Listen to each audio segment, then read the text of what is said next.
আজকে অদ্ভুত একটা মেসেজ পেলাম। অদ্ভুত কেন বলছি সেটা পরে বলছি, আগে মেসেজের মধ্যে কি ছিল সেটা বলে নিই। মেসেজের মধ্যে যেটা ছিল সেটা হচ্ছে আমার যে এটিএম কার্ড যেটা সেটা কিন্তু এক্সপায়ার করে গেছে এবং সেই জন্য নতুন একটা কার্ড আসছে এবং কিছুদিনের মধ্যে চলে আসবে। 3 লক্ষ টাকা পর্যন্ত সেখানে দেওয়া রয়েছে এবং এটা কনফার্ম ছিল এই কারণে রুপি সিসি থেকে কিন্তু ওরা পাঠিয়েছে। তো বুঝে গেলাম কনফার্মেশন, তাহলে লিঙ্কও দেওয়া রয়েছে, কবে আসছে সেটা ডিটেলস জানতে গেলে ওখানে লিঙ্কে ক্লিক করলে ওরা আমাকে জানিয়ে দেবে। এই পর্যন্ত সব ঠিকঠাক ছিল এবং সত্যি সত্যি আমার কার্ডটা টাইমটা পার হয়ে গেছিলো, মানে অলমোস্ট আর 2 মাসের মধ্যেই এটা পার হয়ে যেতে চলেছে। তো কনফার্ম ছিলাম এটা এবং সেই মতোই এক্সপেক্ট করছিলাম এবং ক্লিক করতে যাচ্ছিলাম, কারণ আমি তো সবসময় থাকি না বাড়িতে। তো এইখানেই হলো সব থেকে বড় গল্পের সূত্রপাত, কারণ সেটা হচ্ছে অদ্ভুত। এটাকে কেন গল্প বলছি, কারণ কোটি কোটি মানুষের এরম ভাবে কিন্তু স্ক্যাম হতে চলেছে। হ্যাঁ, এটা একটা বড় মাপের স্ক্যাম হতে চলেছিল, যেটা সকলের জানা দরকার। ভয়ানক অবস্থা সৃষ্টি হচ্ছে, তার মধ্যে নতুনত্ব যোগ হলো আরেকটা। এইভাবে এই সমস্ত স্ক্যামাররা, ফ্রডস্টাররা কি করে, সমস্ত ইনফরমেশন আপনার নিয়ে নেয়, আপনার পার্সোনাল ইনফরমেশন নিয়ে নেয়। দ্বিতীয়ত আরও বড় মারাত্মক কাজ, আপনি যে মুহূর্তে লিঙ্কে ক্লিক করে জানাবেন যে আপনি আজকে আসবেন না, আপনি কালকে আসুন, কি পরশুদিন আসুন, ঠিক সেই মুহূর্তে আপনার ডিটেল, ব্যাংক অ্যাকাউন্ট সমস্ত কিছু তাদের আন্ডারে চলে যাবে এবং যে কোনো মুহূর্তে টোটালটা হ্যাক হয়ে যেতে পারে। এবং এই ঘটনা ঘটেছে বহুবার। প্রেজেন্টলি ডিজিটাল অ্যারেস্ট বলেও আরেকটা বস্তু চলে এসছে। প্রেজেন্ট ঘটনায় বলি, আমেরিকা থেকে দুজন দম্পতি, ইন্ডিয়ান, তারা যখন আমাদের দেশে চলে এসছে বা আমাদের কলকাতাতে এসছে, আসার পরে তাদেরকে ডিজিটাল অ্যারেস্ট করানো হয়। অর্থাৎ তাদেরকে ভিডিওর মাধ্যমে বলা হয় আপনি অনেক টাকা তছরূপ করেছেন, অনেকগুলো ঘটনা ঘটেছে, আপনি এদেশে এসছেন, অমুক অমুক এটসেট্রা। 15 কোটি টাকা খেপে খেপে তুলে নেওয়া হয় তাদের কাছ থেকে এবং তাদেরকে বলা হয় আপনারা ভিডিও অন করুন, আমি পুলিশের তরফ থেকে বলছি। পুলিশের ছবি পড়ে, উর্দি পড়ে একজন লোক তাদেরকে ইনস্ট্রাকশন দেয়, সব কিছু। এই যে ভয়ানক পরিস্থিতি, এটা কিন্তু আগামী দিনে আরো মারাত্মক হতে চলেছে। এটা একটা সাবধানতার জন্য টোটাল ভিডিওটা করা। আজকের ভিডিওর মধ্যে বলবো প্রথম ঘটনা, কি কি ভাবে এই সমস্ত ফ্রডস্টাররা, এই ধরনের যারা হ্যাকাররা এই কাজগুলো করে। দ্বিতীয়ত এটা থেকে সাবধান হবে কি করেন। তৃতীয়ত হয়ে যাওয়ার পরে আপনি কি কি করতে পারেন। তাহলে প্রথম ঘটনার দিকে আসা যাক, সেটা হচ্ছে কিভাবে এরা করে, যেটা থেকে আপনি বাঁচতে পারবেন। প্রথম ঘটনা হচ্ছে একটা মেসেজ পাঠায় আপনার কাছে যে আপনার প্রোডাক্টটা রেডি হয়ে গেছে, আপনি অমুক দিন অর্ডার করেছিলেন এবং সেগুলো রেডি। আপনি বলা বাহুল্য এর জন্য আগে থেকে এরা সমস্ত খবরাখবর নিয়ে নেয় এবং যে আপনি কোন প্রোডাক্ট নিচ্ছেন, কি নিচ্ছেন, সমস্ত ইনফরমেশনগুলো এমনভাবে আপনি প্রেজেন্ট করে, যেটা দেখে আপনি সঙ্গে সঙ্গে বুঝতে পারবেন যে এটা কিন্তু একটা খুব সাধারণ এবং খুব প্রয়োজনীয় তথ্য।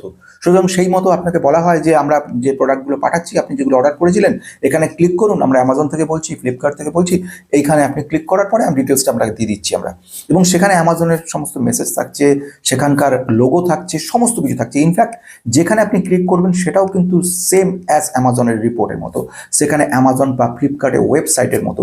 সেই ওয়েবসাইটে আপনাকে লিঙ্ক দেওয়া থাকবে, সেখানে আপনাকে প্রোডাক্টগুলো শো করবে সেম অ্যাজ প্রোডাক্ট। আপনি যে প্রোডাক্টগুলো নিয়েছেন সেইগুলো সমস্ত ক্লিক করার পরে টোটাল অ্যামাউন্ট দেখিয়ে দেবে এবং সেটাও সেম টু সেম হবে। এবং ফাইনাল যখন ডিসপ্যাচ করবেন, সেখানে আপনি যখন আপনার কাছ থেকে বলবে আপনি পেমেন্ট করুন, আপনি যখন সেখানে গিয়ে ক্লিক করবেন, গুগল পেতে যাবেন, সেখানেও সেম ভাবে সেম টু সেম, এবং সেখানে যখন ক্লিক করবেন সঙ্গে সঙ্গে সে টাকাটা তো হয়ে যাবেই, তার সঙ্গে সঙ্গে আপনার টোটাল যে ব্যাংক অ্যাকাউন্ট ডিটেলস সব কিছু চলে ওদের কাছে। এবং ইনফ্যাক্ট এর পরে যে ঘটনাটা বলবো আরও চমকদার, ক্লোনিং করা, সিম ক্লোনিং, সেটা আরও মারাত্মক।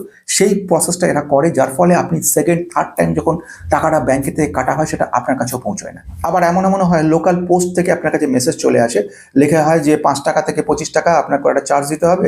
এই চার্জটা আপনি অনলাইনে পেমেন্ট করতে পারেন অথবা আমাদের এখানে এসে দিতে পারেন। যদি ওখানে আপনি ডাইরেক্ট চলে যান তাহলে ভয় কম। আর আপনি যদি বলেন সময় ব্যস্ত রয়েছে, মাত্র 25 টাকা, লিঙ্কে ক্লিক করে দেন, সঙ্গে সঙ্গে আপনার সমস্তগুলো হ্যাকিং। যে ঘটনাটা বলতে পারে সেটা হচ্ছে আর্জেন্সি প্যানিক। হঠাৎ করে এমন ধরনের প্যানিক সৃষ্টি করে দেবে, এমনভাবে বলবে যে এক্ষুনি এই কাজটা করুন, না হলে কিন্তু আপনার এই পরিস্থিতি সৃষ্টি হবে। এক্ষুনি যদি না করেন কার্ডটা ব্লক হয়ে যাবে, অ্যাকাউন্টটা বন্ধ হয়ে যাবে, অ্যাকাউন্ট সিজ করে দেওয়া হবে।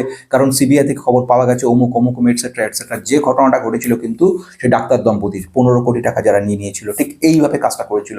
আপনি ইন্ডিয়া গভর্নমেন্টকে জানাননি, এই করেননি, ওই করেননি, এইগুলো হয়নি বলে এখন আপনাকে আটকানো হচ্ছে এটসেট্রা। 3 নম্বর যে ঘটনাটা ঘটেছে আনসলিসিটেড মেসেজ, যেটা আমার কাছে এসেছিল। হঠাৎ করে একটা মেসেজ আসবে আমার কাছে এবং এক্স্যাক্ট ইনফরমেশন নিয়ে, যেখানে আমার নাম্বার দেওয়া থাকবে, আমার কার্ডটা এক্সপায়ার করছে সেটা লেখা থাকবে এবং সব কিছু থাকবে। এবং এইভাবেই দেওয়া থাকবে যে আপনি যখন পৌঁছতে পারছেন না, কখন চলে আসবে আপনার কাছে কোনো ঠিক নেই। আপনি একটা কাজ করতে পারেন, রিটার্ন যদি চলে যায় কিন্তু ব্যাংকে চলে গেলে আর ফেরত পাবেন না।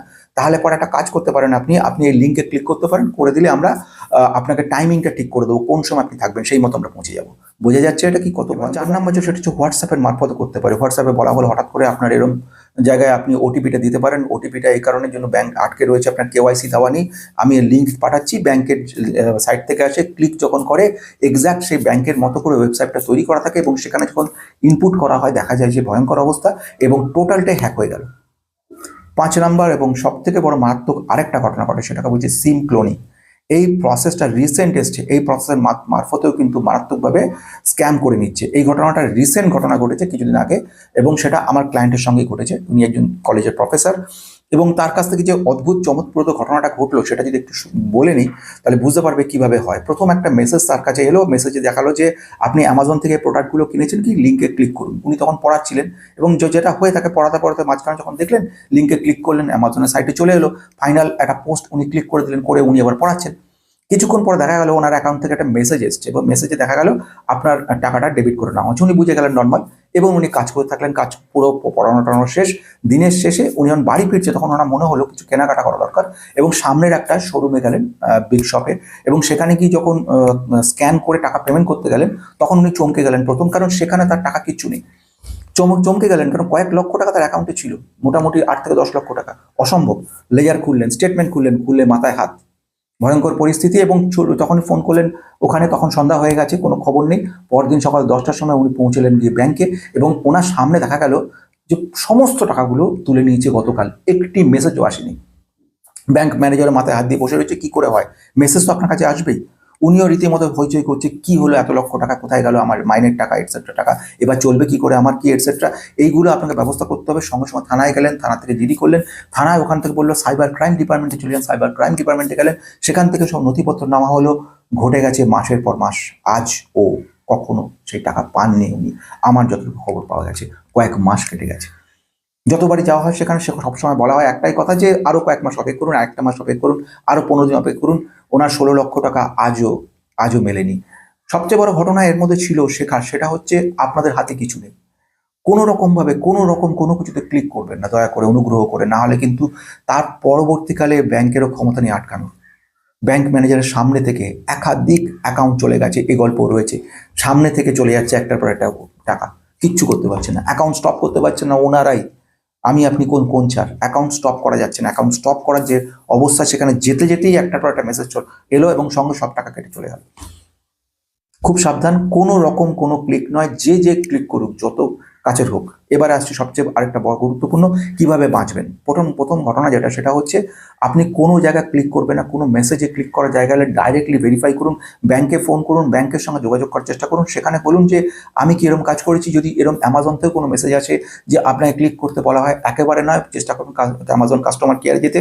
আর যদি সে সম্ভব না হয়েও থাকে, আপনি অবশ্যই নিজের মোবাইল যখন যাবেন ভালো করে ভেরিফাই করে নেবেন অ্যামাজন ওয়েবসাইটে সে ওয়েবসাইট কিনা। এইগুলো খুব ভয়ঙ্কর পরিস্থিতি। অনেকে দেখেছি অ্যামাজন হোক, ফ্লিপকার্ট হোক, সেসব জায়গা থেকে অনলাইন পেমেন্ট করে। প্যানিক হবেন না, কিন্তু সঙ্গে সঙ্গে বারবার করে বলছি, কিন্তু সঙ্গে সঙ্গে এটাও আপনাকে মাথায় রাখতে হবে যে আপনি যে কাজটা করছেন, আপনি যে পরিস্থিতি রয়েছেন, তার দায়িত্ব কিন্তু আপনাকে নিতে হবে। ঘটনা হয় মাঝখানে, সেটাও বলে রাখা দরকার। হঠাৎ করে ঘটনা ঘটে, এটাতেও সাবধান হবেন। সেটা হচ্ছে কোনো ফ্রডস্টার হঠাৎ করে কিছু টাকা আপনার অ্যাকাউন্টে পাঠিয়ে দিল, 100, 200, 500, 1000 টাকা। তারপরে একটা মেসেজ হলো, দাদা ভুল করে আপনার অ্যাকাউন্টে টাকাটা চলে গেছে, আপনি রিফান্ড করে দেবেন, অনুগ্রহ করে আমি আপনাকে চার্জেস দিয়ে দিচ্ছি। হতে পারে কোনো পরিস্থিতি হতে পারে যে আপনি সেটা শুনেই খুব দয়া বিগলিত হয়ে গেলেন এবং সঙ্গে সঙ্গে আপনি টাকাটা পাঠিয়ে দিলেন। এটা আরেকটা বড় ঘটনা। এই ঘটনারও সাক্ষী রয়েছে অজস্র মানুষ। হঠাৎ করে টাকা 100 টাকা ঢুকে গেল, 200 টাকা ঢুকে গেল, তারপরে মেসেজ এলো আপনার কাছে, তারপরে একটা ফোন এলো আপনার কাছে, দাদা ভুল করে আপনার টাকা চলে গেছে, আপনি টাকাটা পাঠিয়ে দেবেন, আমি একটা লিঙ্ক পাঠাচ্ছি আপনাকে, টাকাটা আপনি ওখানে পাঠিয়ে দিন না, বা আমি আর ফোন নাম্বারটা বলছি আমার, আপনি সেখানে টাকাটা পাঠিয়ে দিন না। যদি এরকম ঘটনা ঘটে সরাসরি বলবেন আপনি আমার কাছে আসুন, এখান থেকে আমার হাতে হাতে টাকাটা নিয়ে যান। সব থেকে সহজ রাস্তা এটা। সেকেন্ড ঘটনার দিকে বলবো, সাবধান আবার, কোনো রকম ফিস কিন্তু লিঙ্কের মারফত দেবেন না। কোনো রকম ফিস কোনো জায়গায় কাউকে দেবেন না। দেবার আগে 1000বার সেটাকে ভেরিফাই করুন। দরকার মতো ফিজিক্যালি সামনে দাঁড়িয়ে কথা বলুন, দেরি হোক সময় লাগুক, কিন্তু কখনো এমন কাজ করবেন না। 3 নাম্বার, ভেরিফাই ইন্ডিপেন্ডেন্টলি, নিজে ভেরিফাই করুন। হঠাৎ ব্যাংকের থেকে ফোনে, স্টেট ব্যাংক থেকে কেওয়াইসি দেওয়া নেই, আপনি ডাইরেক্ট স্টেট ব্যাংক সেই ব্রাঞ্চে ফোন করে বলুন আপনারা কেউ কি বলেছিলেন, কেউ কি ফোন করেছিলেন, কেউ কি মেসেজ পাঠিয়েছেন যে কেওয়াইসি দেওয়া নেই বলে। যদি এরকম ধরনের কোনো মেসেজ আপনার কাছে, সঙ্গে সঙ্গে ইমিডিয়েটলি ব্যাংকে ফোন করুন, ব্যাংক থেকে জানুন, ডাইরেক্টলি ওদের সঙ্গে কথা বলুন। ইনফ্যাক্ট সামনে গিয়ে কথা বলুন, আরও ভালো হয়। 4 নাম্বার, অ্যাকাউন্ট স্ট্যাটাসটা চেক করে নেবেন। আমি অবশ্য বলছি, যখন আপনার এরকম পরিস্থিতি যে হ্যাকিং হয়নি, কিন্তু হ্যাকিং হওয়ার পরে কোনো মতে অ্যাকাউন্ট স্ট্যাটাস যাবেন না, কারণ ওটা ছোট মাত্রা হ্যাক করে বড় মাত্রা হ্যাক করার জন্য আপনাকে যে ওয়েট করে। আপনি কোন কোন ইমপ্রেশন দিচ্ছেন স্ক্রিনে, সেই ইমপ্রেশনগুলো ক্যাচ করে। স্ক্রিন ইমপ্রেশন ক্যাচ করা সফটওয়্যার আছে, যার মাধ্যমে আপনি কি কি কোড দিলেন ঢোকার জন্য সেটা ওরা ক্যাচ করে নেবে। ছোট একটা স্ক্যাম করলো, 200, 500, 1000 টাকা কিছু একটা দেখালো, মেসেজ চলে এলো আপনার টাকা ডেবিট হয়েছে বলে, আপনি সেটা মনে করে প্যানিকড হয়ে গেলেন, তাড়াতাড়ি গিয়ে আপনার মোবাইল অ্যাপসে ঢুকলেন, ব্যাংকের অ্যাপসে ঢুকলেন, সেখানে গিয়ে আপনি প্রেস করে দিলেন, ওটাই হয়ে গেল কাজ। ঠিক ওইভাবে আপনাকে ক্যাচ করে নেবে। বোঝার চেষ্টা করুন ব্যাপারটাকে, কি মারাত্মকভাবে কাজ হচ্ছে সেখানে। সেখানে আপনাকে ছোট্ট করে একটা টোপ ফেলে দিল, আপনি সে প্যানিকড হয়ে সত্যি সত্যি গেলেন, যেটা হয়নি আসলে, যেটা হয়নি। কি আপনার মেসেজ পাঠালো আপনার টাকা ডেবিট হয়েছে 500 টাকা, আপনি ঘাবড়ে গেলেন, কি থেকে টাকা ডেবিট হলো কিছু বোঝার উপায় নেই। সঙ্গে সঙ্গে আপনার অ্যাকাউন্টে গেলেন, গিয়ে অ্যাপসটা অন করলেন, অ্যাপস অন করে সে ওটিপি দিয়ে দিলেন, সেখানে সঙ্গে সঙ্গে চলে এলো। সেই মুহূর্তে আপনাকে একটা বড় জায়গায় পড়ে গেলেন। লাস্ট ওয়ান, যদি পারেন টু ওয়ে ফ্যাক্টর দেওয়ার চেষ্টা করুন। টু ওয়ে ফ্যাক্টর মানে আপনার মোবাইলের মধ্যে আপনার কোনো টাচ যে স্ক্রিন বা টাচের মাধ্যমে, কিংবা কোনো একটা স্পেশাল সিম্বল কিংবা ওটিপি, এই বিভিন্নভাবে চেষ্টা করে কিছুটা সাবধানে থাকা যায়। যদি অলরেডি ফ্রড হয়ে গিয়ে থাকেন তাহলে কি করবেন? ফার্স্ট ওয়ান, আপনার কার্ডটাকে ব্লক করুন ইমিডিয়েট। এর সেকেন্ড কোনো উপায় নেই। সেকেন্ডে সেটা ব্লক করতে গেলে বাই ফোনে বা কিংবা ব্যাংকে গিয়ে কোনো না কোনোভাবে আপনাকে কার্ডটা ব্লক করতে হবে, বা অ্যাপস থেকে এখন ব্লক করা যায় সেটা দেখুন। নাম্বার 2, যেটা আধার কার্ড, যদি পারেন ব্লক করার চেষ্টা করুন, আধার কার্ডও ব্লক করা যায়। যদি সেকেন্ডে সেটা সম্ভব না হয়, কাছাকাছি কোনো থানায় যান, যদি স্ক্যাম হয়ে গিয়ে থাকেন মনে করেন, সেখানে গিয়ে সঙ্গে সঙ্গে রিপোর্ট দিন। এবং যেতে যেতে cybercrime.gov.in সেখানে গিয়ে আপনি একটা, যাকে বলা হয় জিডি, করে ফেলুন। সেখানে আপনার নাম্বার পাবেন, একটা কমপ্লেন নাম্বার। সেই নাম্বারটা কিন্তু লাগবে আপনার অরিজিনাল, যখন আপনি পৌঁছেন সেই পুলিশ অফিসে বা সেইখানে, এবং সেখানে যখন যাবেন সেখান থেকে ওরা আপনাকে সাইবার ডিপার্টমেন্টে পাঠাবে। কিন্তু যখন আপনি সেখানে যাবেন, দুটো রসিদ সঙ্গে নিয়ে যাবেন, দুটো চিঠি সঙ্গে নেবেন, রিসিপ্ট করিয়ে নেবেন যে আমি এখানে এসেছিলাম, তার প্রমাণটা কোথায়। সঙ্গে সঙ্গে লোকাল থানা থাকবে, তারা রিসিপ্ট করে দেবে, হ্যাঁ আপনি এসেছিলেন।